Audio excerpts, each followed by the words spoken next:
नमस्कार साथियों, आप सभी का स्वागत। मैं डॉक्टर दिनेश कुमार पांडे। साथियों, आज गणित विषय के अंतर्गत हम लोग अनुपात और समानुपात के कॉन्सेप्ट के बारे में जानेंगे। पहले कॉन्सेप्ट को ले लेंगे, फिर अगली वीडियो में अनुपात और समानुपात के प्रश्नों को लेकर हम लोग चलेंगे। तो सबसे पहले हम बात करते हैं किसकी? अनुपात की।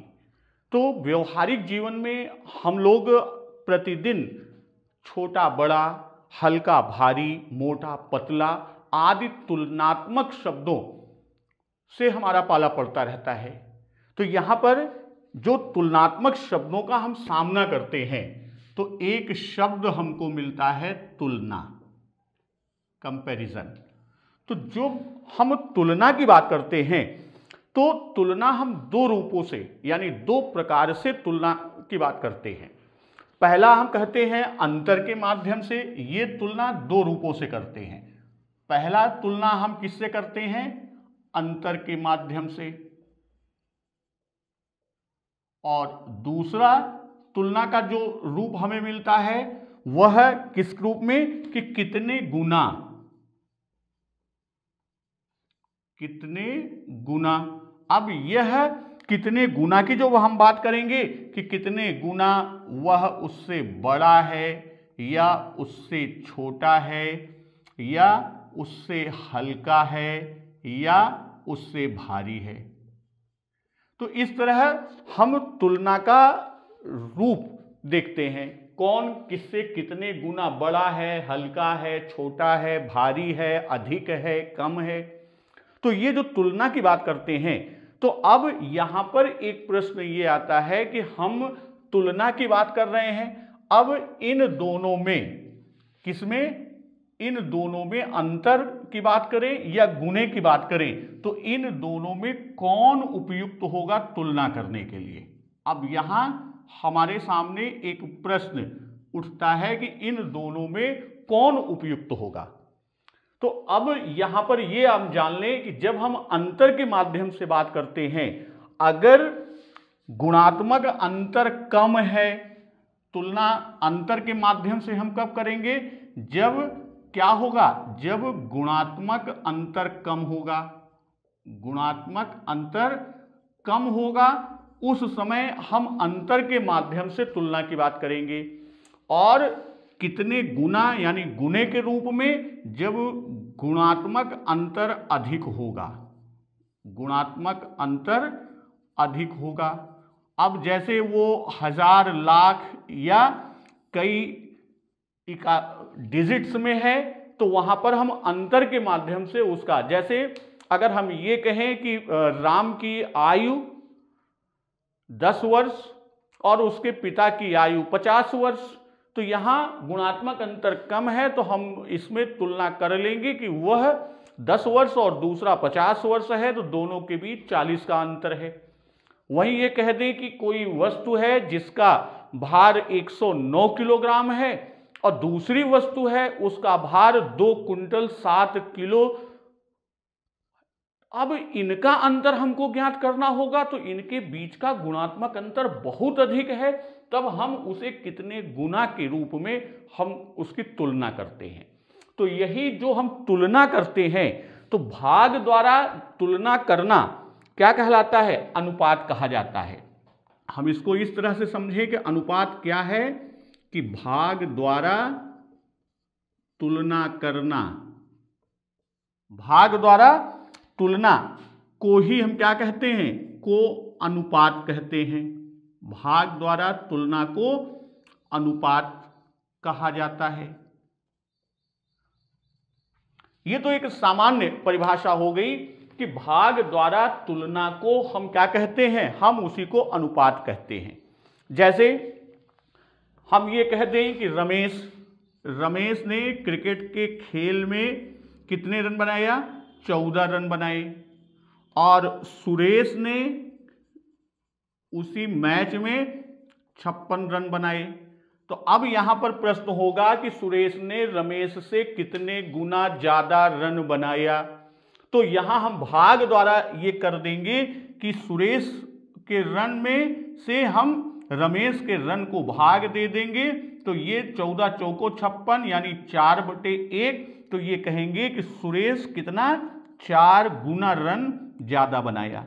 तो ये हमारा अब अनुपात इन दोनों के रनों में जब हम अनुपात की बात करेंगे तो सुरेश और रमेश के रनों में कितने का अनुपात हो गया 4:1 और रमेश सुरेश के बीच अनुपात की बात करेंगे तो वह 1:4। तो ये हमारा अनुपात।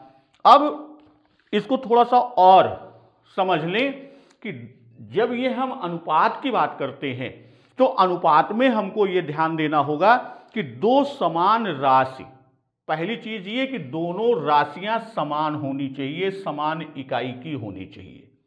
तो इसको परिभाषित थोड़ा सा और हम समझ लेते हैं।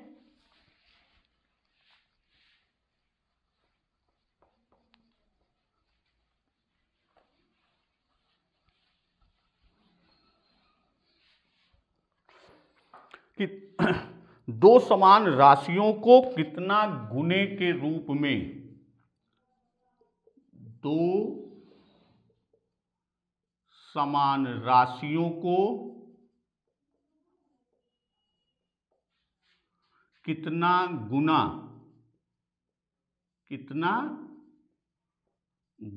के रूप में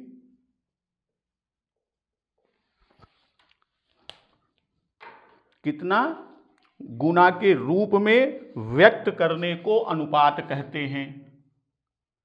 रूप में व्यक्त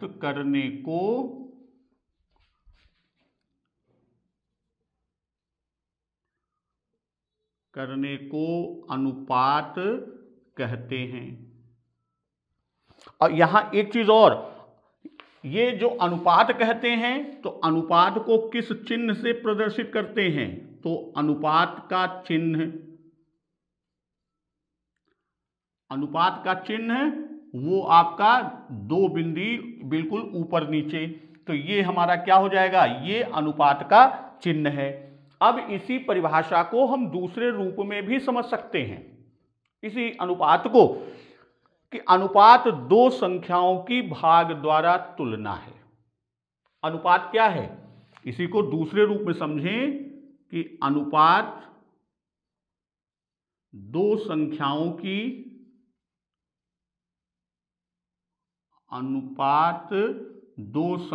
की भाग द्वारा तुलना है। भाग द्वारा तुलना है। अनुपात क्या है, किन्हीं दो संख्याओं की भाग द्वारा तुलना है जिससे यह ज्ञात होता है। अब इस तुलना से क्या ज्ञात होगा, क्या पता चलेगा हमको, जिससे यह ज्ञात होता है,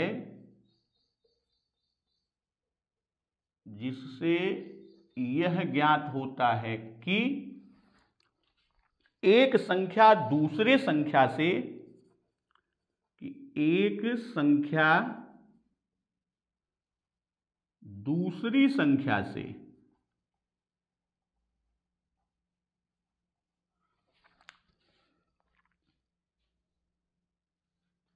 एक संख्या दूसरी संख्या की कितनी गुना। अब एक संख्या दूसरी संख्या की कितनी गुना, अब यहां पर है कि यह कौन सा भाग है। अब कितनी गुना, वो छोटा या बड़ा, कितनी गुना है अथवा कौन सा भाग है,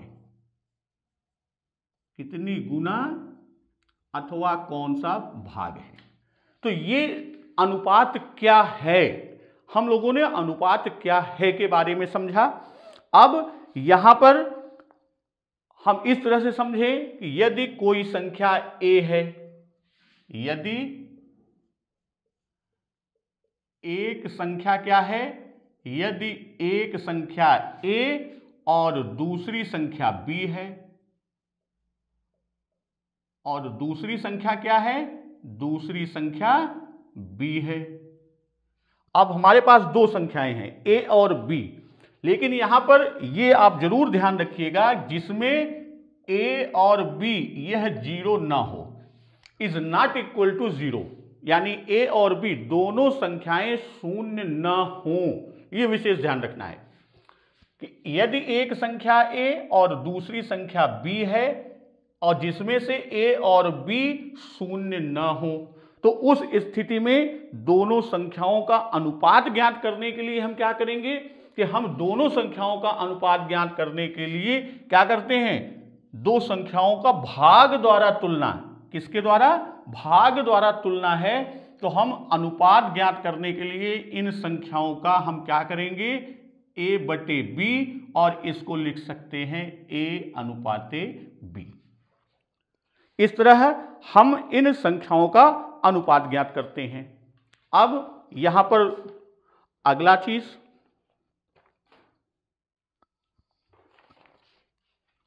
इससे आगे चलते हैं।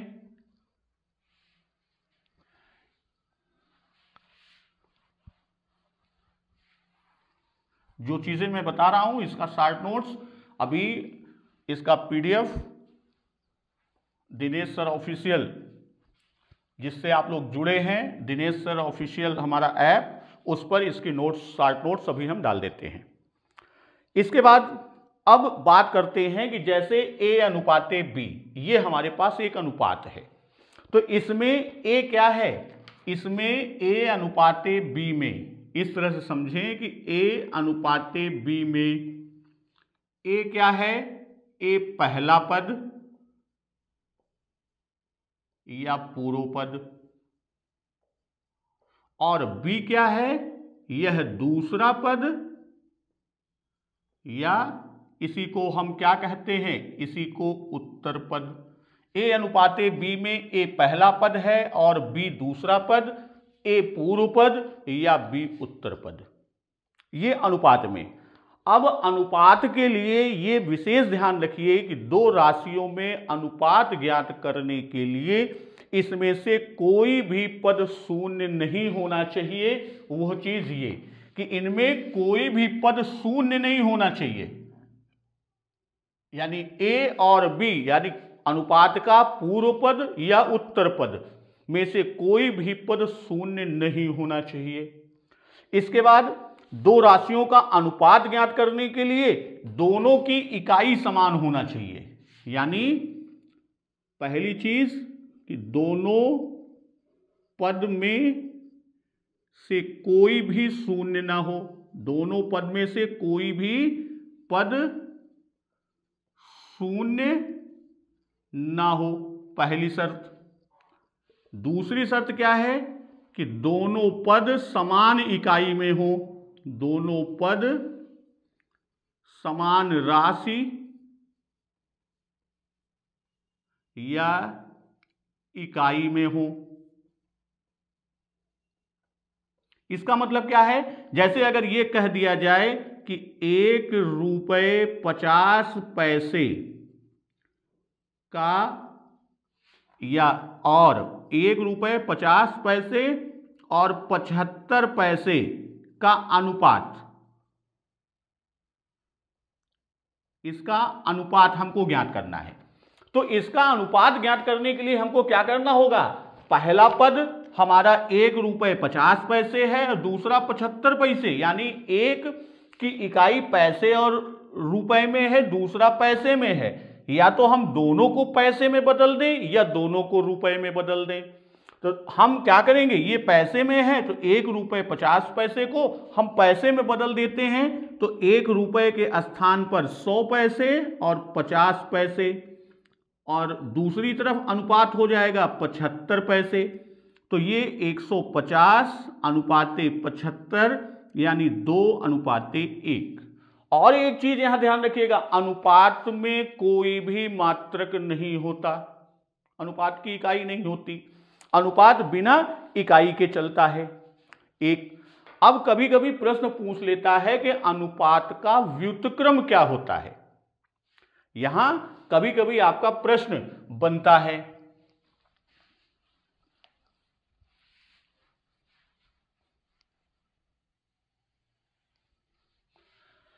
अब जैसे A अनुपाते B, एक अनुपात है हमारा, क्या, A अनुपाते B में A क्या है, A पूर्व पद, B क्या है, उत्तर पद। अब यहां हम क्या करें, यहां हम परिवर्तित कर दें, यहां हम B को क्या कर दें, B को पूर्व पद और A को उत्तर पद बना दें। तो उस स्थिति में क्या होगा, उस स्थिति में जो अनुपात होगा वह अनुपात क्या होगा, वह अनुपात B अनुपाते A बनेगा। तो ये B अनुपाते A जो है वह A अनुपाते B का व्युत्क्रम होगा। यहां पर क्या होगा, यह इसका व्युत्क्रम हो जाएगा। तो A अनुपाते B का व्युत्क्रम क्या हो जाएगा, उल्टा, उसका व्युत्क्रम क्या कहा जाएगा, व्युत्क्रम B अनुपाते A। अब जैसे यहां पर हम उदाहरण ले लें कि 2 अनुपाते 3 का व्युत्क्रम, इसका व्युत्क्रम क्या हो जाएगा, पूर्व पद को उत्तर पद और उत्तर पद को पूर्व पद बना दे, वो व्युत्क्रम हो गया, यानी पदों को पलट दें। उसी तरह अगर हम ये कहें कि 7 अनुपाते 5 का व्युत्क्रम क्या होगा, तो ये होगा 5 अनुपाते 7। तो ये पद बदल देने पर यह क्या होगा, यह अनुपात का व्युत्क्रम मिल जाएगा। अब यहां पर एक प्रश्न और आपका आता है कि अनुपात का सरलतम रूप। प्रश्न आपसे पूछा जाता है कि अनुपात को सरल कीजिए, इसके सरलतम रूप में व्यक्त कीजिए।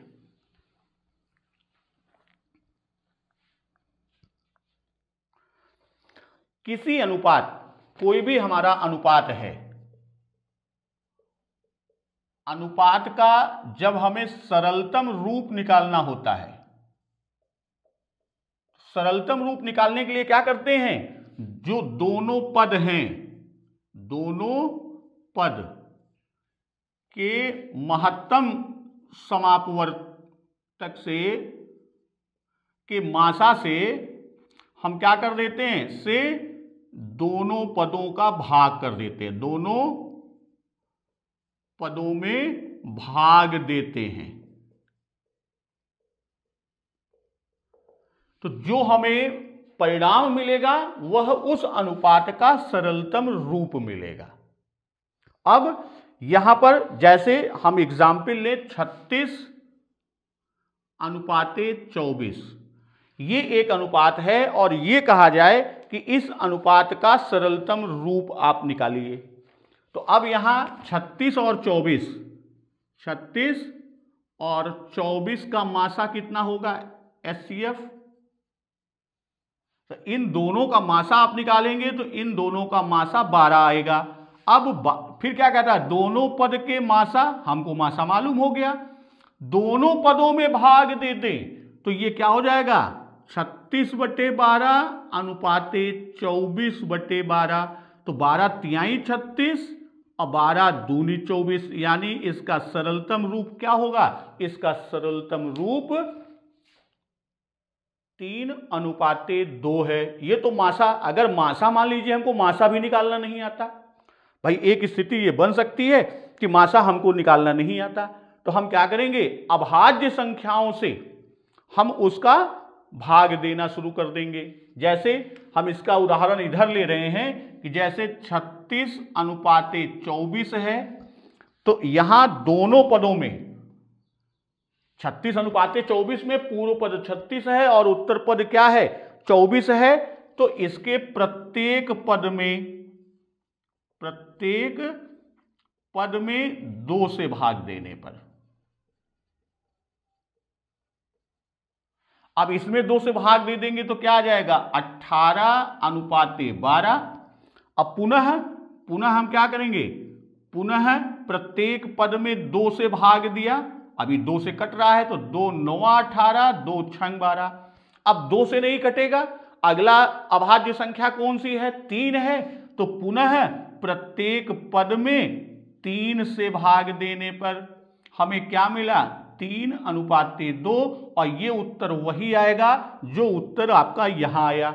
अब जो अभाज्य संख्याएं दोनों संख्याओं को काटती हैं, महत्तम की बात करता है, हाईएस्ट कॉमन फैक्टर की बात करता है, तो हाईएस्ट कॉमन फैक्टर क्या हुआ? 2 दूनी 4 तिहाई 12, जो कि हमारा HCF या मासा यहां 12 आया है। तो इस तरह हम इसका सरलतम रूप ज्ञात कर सकते हैं। अब अनुपात के संबंध में कुछ बिंदु हैं, उन बिंदुओं को आप बिल्कुल नोट कर लीजिए। जैसे अनुपात केवल एक ही प्रकार की राशियों में होता है, जैसा अभी हमने बताया कि अगर रुपया पैसा है, मीटर सेंटीमीटर है, तो मीटर सेंटीमीटर है तो दोनों को या तो मीटर में बदलो या दोनों को सेंटीमीटर में बदलो। तो इस तरह एक ही राशि अर्थात सजातीय राशियों में अनुपात होता है। दूसरी चीज, अनुपात का कोई मात्रक नहीं होता। अभी पहले भी हमने बताया कि अनुपात का कोई मात्रक नहीं होता और अनुपात के दोनों पदों में शून्य को छोड़कर एक ही संख्या से गुणा करने या भाग करने पर मान में कोई परिवर्तन नहीं आता।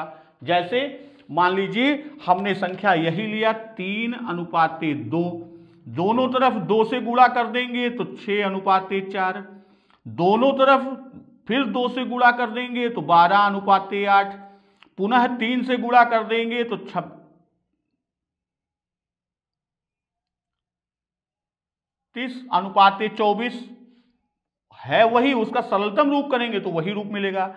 अब इसमें पुनः भाग देने पर जैसे 2 से भाग दिया तो ये पुनः 2 से दिया, पुनः 3 से दिया, तो वह अनुपात के मान में कोई परिवर्तन नहीं आता। जैसे भिन्न में हम लोग समतुल्य भिन्न की बात करते हैं, समतुल्य भिन्न प्राप्त करने के लिए क्या करते हैं? प्राकृतिक संख्याओं से अंश और हर दोनों में गुणा करते हैं। वैसे ही यहां पर हम किसी शून्येतर संख्या यानी शून्य के अलावा किसी संख्या से गुणा करने पर उसके मान में कोई परिवर्तन नहीं आएगा। अब दो अनुपातों की तुलना, अनुपात में एक ये खंड आपका आता है कि दो अनुपातों की हम तुलना कैसे करेंगे। तो आप लोगों ने भिन्न पिछले उसमें पढ़ा है कि भिन्न की तुलना हम कैसे करते हैं, तो बस उसी से एक स्टेप और आपका आगे बढ़ जाता है कि अनुपात की तुलना हम कैसे करेंगे।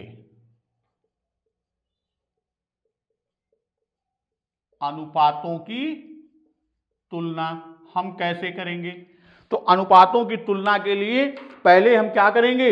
अनुपात को भिन्न में बदलेंगे। इसके स्टेप्स हम बता रहे हैं। पहले हम क्या करेंगे? जो अनुपात है, अनुपात को हम भिन्न में बदलेंगे, भिन्न में परिवर्तित करेंगे या भिन्न में हम उसको बदलेंगे। और भिन्न में कि दोनों भिन्नों के जो हमारा अनुपात है वो भिन्न में परिवर्तित होगा। दो अनुपात की तुलना करना है तो पुनः हम क्या करेंगे? जो हमारी भिन्न है, भिन्नों का हर समान करेंगे। भिन्नों के हर को हम क्या करेंगे? समान करेंगे। तो अब जब हर समान करेंगे तो जिसका अंश बड़ा, जिसका अंश बड़ा होगा वह बड़ा अनुपात, जिसका अंश बड़ा होगा वह क्या होगा? वह अनुपात बड़ा होगा। और जिसका अंश छोटा होगा, जिसका अंश छोटा होगा वह छोटा अनुपात, जिसका अंश बड़ा वह बड़ा और जिसका अंश छोटा वह छोटा। अब यहां पर हम अगर ये कहें कि 2:3 और 5:8, 2:3 और 5:8, इनमें से कौन सा बड़ा है? इसी क्रम से हम चलते हैं। अनुपात को भिन्न में बदलें तो ये क्या होता है? पूर्व पद अंश होता है और उत्तर पद हर होता है।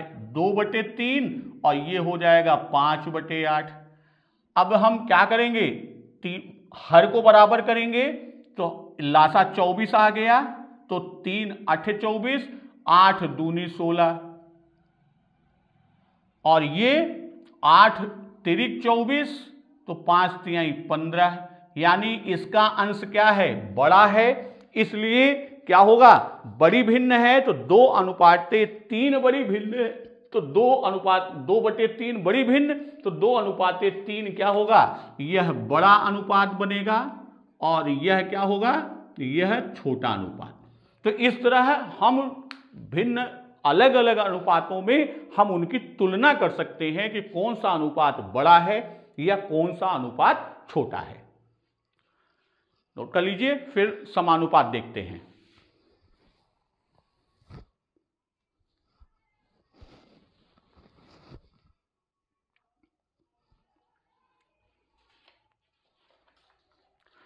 समानुपात में दो चीजें हमको ध्यान में रखना है।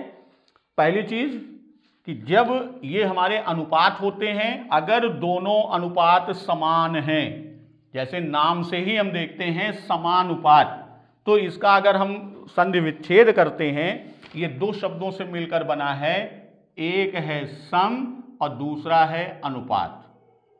सम माने समान और अनुपात, यानी जब दो समान अनुपात होते हैं तो उनको हम समानुपात कहते हैं। और समानुपात का जो चिन्ह है, समानुपात का चिन्ह है वह दो अनुपात के बराबर उसमें लगा देते हैं तो वह समानुपात का चिन्ह बनता है।